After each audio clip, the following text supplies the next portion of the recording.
திரு சாமிநாதன், தனிச்சு போட்டி தன் தலைமையிலான கூட்டணி அப்படின்னா திமுகவுக்கு போகக்கூடிய சிறுபான்மை மக்களுடைய வாக்குகளை பிரிக்க முடியும் அப்படின்னு விஜயே ஒரு வியூகம் வகுக்கிறாரு அப்படின்னா சரி, அதை எடுத்துக்கலாம், கன்சிடர் பண்ணலாம். ஆனால் அதை பாஜக சொல்படி, பாஜக சொல்லி திரு விஜய் செய்கிறாரு அப்படின்னு திரு திருமாவளவன் சொல்றாருல. பாஜக சொல்வதை விஜய் கேட்பதாக இருந்தால் அந்த கூட்டணிக்குள்ளேயே போயிருப்பாரு. எதற்கு இவ்வளவு சிரமப்பட்டு தனியாக ஒரு அணியை அமைத்து கிட்டத்தட்ட அவர் மட்டுமே அதுல களம் கண்டு 233 வேட்பாளர்களை நிறுத்தி அதுல ஒரு எடப்பாடியில் நிறுத்தி அவர் பின்வாங்கி இவ்வளவு சிக்கல்கள் அவர் ஏன் சந்திக்கணும்? ஒருவேளை பாஜக சொல்படி கேட்பாரா? ஒருவேளை அதிமுக பிஜேபி அலைன்ஸ்குள்ளேயே விஜய் போயிருந்தாலும் கூட நீங்க சிறுபான்மையினர் ஓட்டு தானே அவருக்கு எதிராக போயிருக்கும். அதுவுமே பெரும்பகுதியாக எதிராக போயிருக்காது. நீங்க விஜயகாந்த் அவர்கள் திமுக அதிமுக இரண்டுக்கும் எதிராகத்தான் ஒரு கட்சியை தொடங்கினார். 2011 அவர் திமுக என்கிற பொது எதிரியை வீழ்த்தரும் அதிமுக பக்கம் போகும்போது மக்கள் ஓட்டு தானே போட்டாங்க. லாபம் எதுல அதிகம்? விஜய்க்கு வந்து லாபம் எதுல அதிகம்? பாஜக 2 ஆப்ஷன் கொடுக்குறாங்க. ஒன்று அதிமுக தாவேக பாஜக கூட்டணி அப்படின்னு கொடுக்குறாங்க ஒரு ஆப்ஷன். 2வது ஆப்ஷன் நீங்க தனிச்சு நில்லுங்க, சிறுபான்மை மக்களுடைய வாக்குகளை பிரிக்கிறதன் மூலமா திமுக கூட்டணி வெற்றியை பாதிக்க முடியும், 10 தொகுதிகள் 15 தொகுதிகளில் நீங்க ஜெயிங்க, தேர்தலுக்கு பிறகு உங்களை முதல்வராக்குறோம் அப்படின்னு ஒரு ஆப்ஷன் கொடுக்குறாங்க. திருமாவளவன் ஸ்டேட்மெண்ட்ல இருந்து அப்படிதான் புரிஞ்சுக்க வேண்டியது. 2 ஆப்ஷன்ல விஜய்க்கு லாபம் எதுல அதிகம்? இந்த 2வது ஆப்ஷன்ல தானே அதிகம். ஆமா, அந்த 2 ஆஃபரோட நான் பாஜக கொடுத்திருந்தா கூட 2 ஆஃபரையும் சேர்த்துக்கிறேன் சார். 3வது offer Jananayagan release. Jananayagan release ஆகிவிட்டதா? ஜனநாயகன் இன்னைக்கு திருட்டுத்தனமாக ரிலீஸ் ஆயிருக்கு.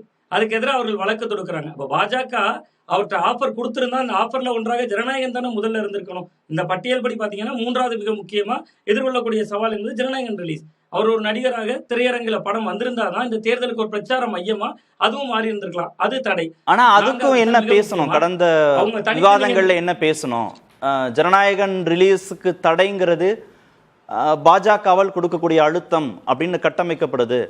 அதனால பாஜகவை தீவிரமாக திரு விஜய் எதிர்க்கிறாருங்கிற ஒரு பிம்பம் உருவாகும். அதன் மூலமாக சிறுபான்மை மக்களுடைய நம்பிக்கையை பெற முடியும் தானே கடந்த வாதங்கள்ல அவர் மீது விமர்சனம் வச்சாங்க.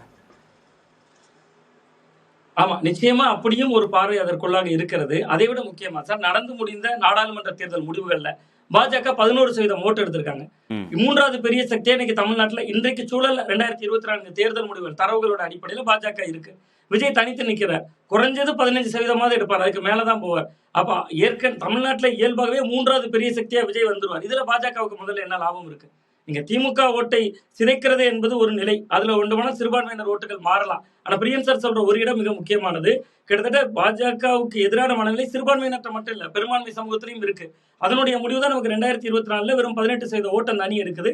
82% ஓட்டு பாஜகவுக்கு எதிராக தான் விழுந்திருக்கு.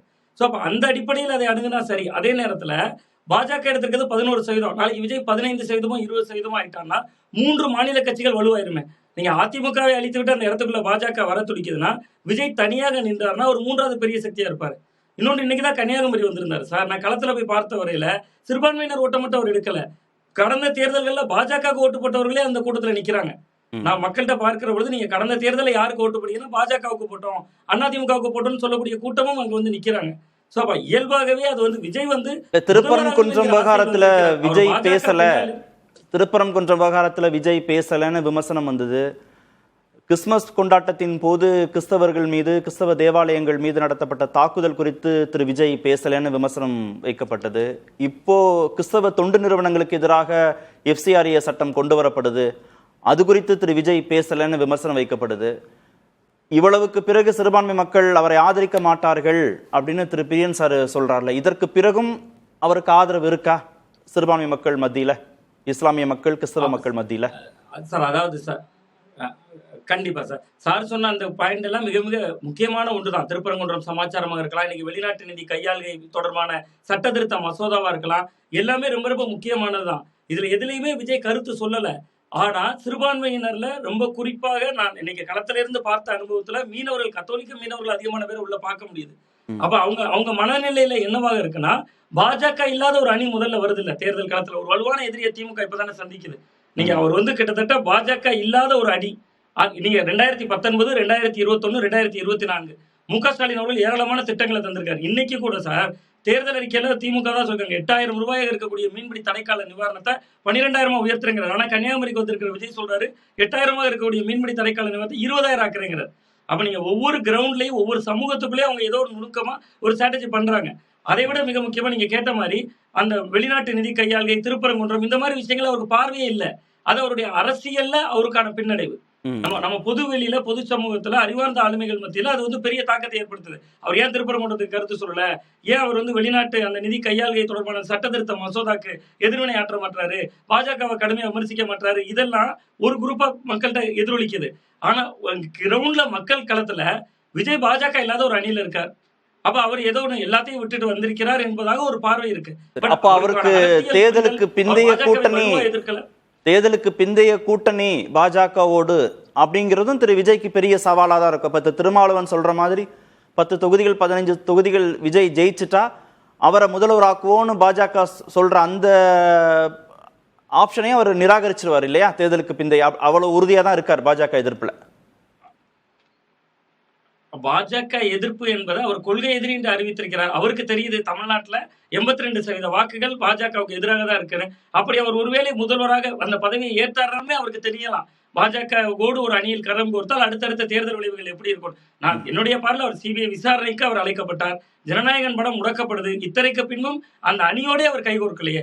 இப்ப அவர் கைகோர்த்திருந்தால் 2011 விஜயகாந்த் அவர்கள் திமுக இன்னைக்கு எந்த எதிர்ப்பு இயக்கங்களால் உருவாக்கப்படுது அந்த அதிமுகவோட கைகோர்த்தாரு. அவருக்கு அது வெற்றியா தான் இருந்துச்சு. இன்னைக்கு திமுகவோட அந்த அணியால பயணிக்க முடியல, அந்த கட்சியால.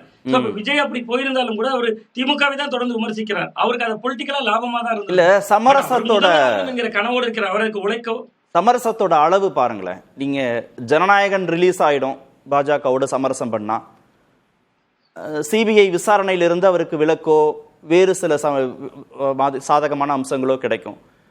இதெல்லாம் கடந்து தேர்தலுக்கு பிறகு உங்களை முதல்வராக்குகிறோம் அப்படின்றதுல இந்த சமரசத்துடைய அளவு எதுல அதிகம், லாபத்துடைய அளவு எதுல அதிகம்?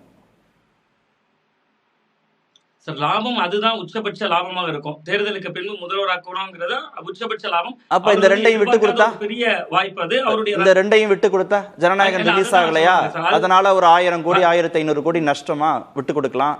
சிபிஐ விசாரணைக்கு அழைக்கப்படுகிறாரா மீண்டும் மீண்டும், அதை அவர் எதிர்கொள்ள முடியும். ஆனா உச்சபட்சமாக தேர்தலுக்கு பிந்தைய முதல்வர் பதவிங்கிறது பெரிய சமரசம் இல்லையா? அவருடைய கனவு நிறைவேறும் அந்த வாய்ப்பு இல்லையா? அது வந்து அந்த கோணத்தில் பாத்தீங்கன்னா முதல்வர் பதவி என்பது ஒரு பெரிய பதவி தான். அது யாரால் அடைந்தோம். அவர் விஜய் அவர்கள் தன்னுடைய வெற்றி தன் பலம் அப்படிங்கறத தானே எதிர்பார்த்து களத்துக்கு வர்றார். நீங்க 233 தொகுதிகள் அவர் வேட்பாளர் போட்டு ஒரே வேட்பாளர் முக விஜய் தான். அப்ப இன்னைக்கு அவர் பாஜகவால் முதல்வராக்கப்பட்டவர் அப்படிங்கிற பேர் வரும்ல. அவர் கடைசி வரை காங்கிரஸுக்காக தானே சார் காத்திருந்தார். இதுல பாஜக இப்பதானே வருது, தேர்தல் பரப்புரையிலேயே பாஜக இப்பதானே உள்ள வருது. ஒருவேளை விஜய் அவர்கள் இது காங்கிரஸ் அவரோடு கை கொடுத்திருந்தா அவர் காங்கிரஸோட கரம் கொடுத்திருப்பார். இது வந்து அவர் மீதான விமர்சனமாகத்தான் நான் பார்க்கிறேன். இது இன்னொன்று வந்து ஒரு 15 இடமோ 18 இடமோ அவர் ஜெயிப்பார் என்பதுமே ஒரு அபரிவிதமான கற்பனையாக இருக்கலாம் அப்படின்னு தான் நான் நினைக்கிறேன். அவரால் வெல்ல முடியும், மற்ற இடங்களில் தாக்கத்தை ஏற்படுத்துவார். அந்த தாக்கம் வந்து அதிமுகவை சமபலத்தோடு வேண்டுமானால் கொண்டு செல்லலாம்.